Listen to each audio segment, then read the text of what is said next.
মা বাবার অধিকার হলো সবচাইতে। কোরআনে কারিমে আল্লাহ তাআলা তার ইবাদত, তার গোলামি এবং দাসত্ব করার কথা বলার পর মা বাবার প্রতি সদাচরণ করতে বলেছেন, ঠিক না ঠিক?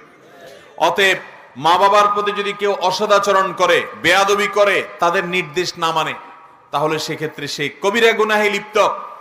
অনেক যুবক আছেন যে মা বাবার সাথে যা তা ব্যবহার করেন। মনে রাখবেন, আপনি অনেক শিক্ষিত হয়েছেন, আপনার বাবা মা হয়তো শিক্ষিত না।